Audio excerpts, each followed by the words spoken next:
parents too much about getting flying. I've always been an animal lover. Ever since I saw a picture of a dog, I've been like, I want that. I still love and respect animals, but as a kid, it was pretty intense, not gonna lie. Can we get a dog? Can we get a dog?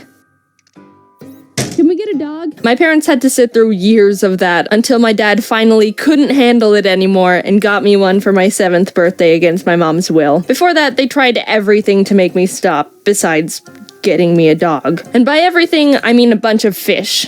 Maybe if we shape these fish into a dog, she won't notice. They'd come home with 2 fish from the pet store that would last for about a week, die, and then get replaced. Repeat until dog appears. How many fish must die before I get what I want? Since we got fish from the pet store and not an actual breeder, that was probably a big contributing factor on why they died so quickly. But as a 5-year-old, I also just forgot to feed them a lot, so there's gotta be some fish blood on my hands for that. We went through probably 20 fish in the span of a couple months, but eventually we got these 2 goldfish that didn't die. A true miracle. They were pretty resilient little dudes. One was Goldie, and the other was probably named Fishy. Probably some of the most creatively flawless names I've ever known. But after a while, Goldie turned white, so I renamed it Rainbow because I thought it was cool he could change colors. I learned 13 years later from my marine biology teacher that Goldie/Rainbow was probably diseased, which makes the color change less to my mom's friend, and they died. But that's all besides the point. My parents got me an army of fish and a dog I named Scruffy, but that was it. I wasn't able to crack them any further than that. And believe me, I tried. My parents had to become stone-faced, emotionless soldiers to keep my non-stop beseeching for more creatures at bay. After they got me a dog, I was pretty satisfied for about 1.5 years, until I decided I wanted a mouse. Something about their cute little faces and how they crawl with their cute little feet and their freaking ears made me obsess over having one, and my parents got to hear all about it. I asked my parents for a mouse for years, promising how I'd take care of it and blah blah blah, the whole thing. My mom pretty much hates rodents because she thinks their tails are weird, so there was no budging on that one. She tried to get me to stop by saying, "Alright, you can get a mouse, but we'd have to get rid of Scruffy," which is obviously a bad bang for your buck. No, what? No way, nuh-uh. I'd never get rid of Scruffy. He's my pal for life. But not gonna lie, after hearing that response over 10 times, I started kinda considering it. I wasn't ever actually gonna do it. I was just getting desperate, alright? When I was 10, I wrote on my Christmas wish list that I wanted a mouse because I thought for some reason I'd foiled their plans and found a loophole. Ha! You can't override the power of the holy Christmas spirit. Christmas morning rolled around and I ran into the living room where all the presents were to not only find no mouse, but a computer mouse. Nice salt in the wound there, Mom. I got my hopes up way too high. My disappointment was immeasurable and my Christmas was ruined. I did get a computer though, so that was cool. After my parents endured 5 years of me asking for a mouse, I read this book series called Maximum Ride, which was about these teenagers who had bird wings and were on the run to not get captured by the scientists who wanted to keep experimenting on them. It was my favorite book series as a kid, and it made me really like birds, which resulted in the next animal obsession. I swear to God, if I hear one more mention of a mouse again, I'm gonna— Mom, can we get a yellow-naped Amazon parrot? Yes, I started loving birds back when I was in 6th grade. Everyone say a big thanks to James Patterson for creating this bird-obsessed monster. At the time, I wanted one of the big boy birds. A yellow-naped Amazon parrot, to be exact. I would spend hours just watching all the YouTube videos I could find of them and sending them to my parents like, Look how great they are. You totally want one now, don't you, after watching one play in a box and sing Old MacDonald? This was a whole new type of fixation. I mapped out on the ground where the cage could go with tape, Googled where Amazon parrot breeders were near me. I made multiple PowerPoint presentations for my parents on why they should let me get a parrot. It was intense, and the pressure was on. My mom was even like, "So how about that mouse?" But no, Mom, that ship has sailed. Now I want a 15-inch parrot that lives for 80 years. They started telling me, "You can get a bird when you move out." They knew I wanted one. And I knew they were gonna say no.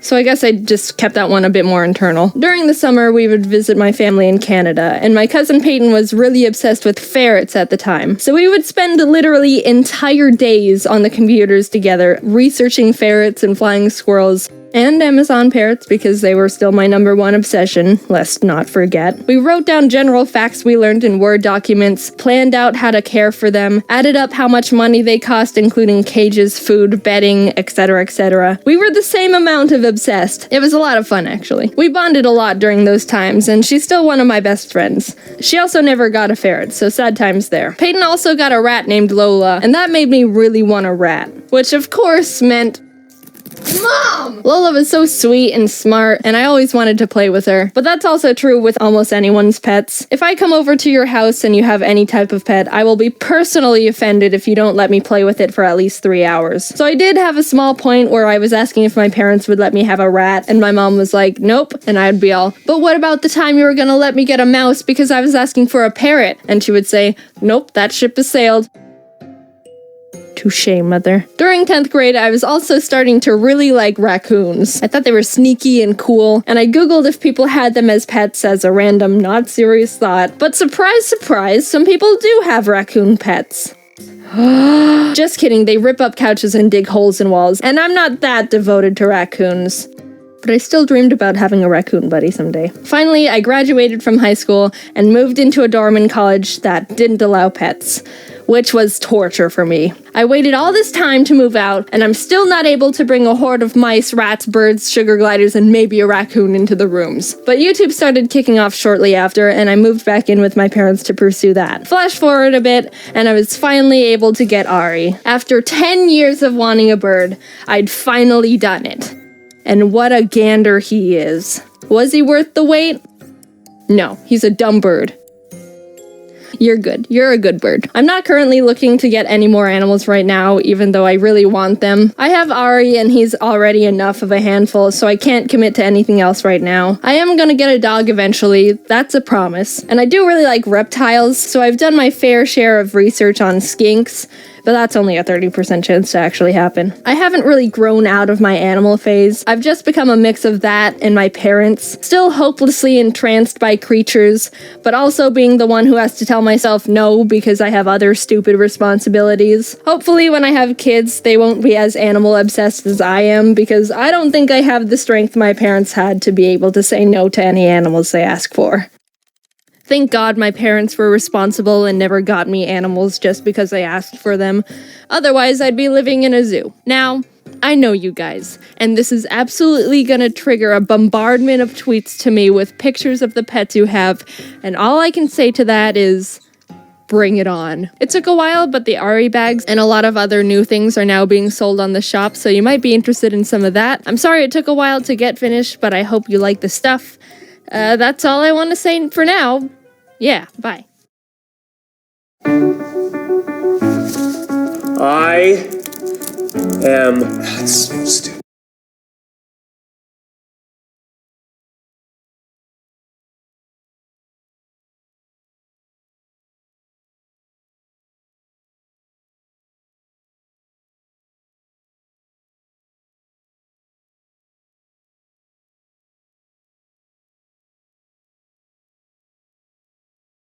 Doppy tappa doppa deep tappa da dop dop dappy doopy doopy doopy doopy doop.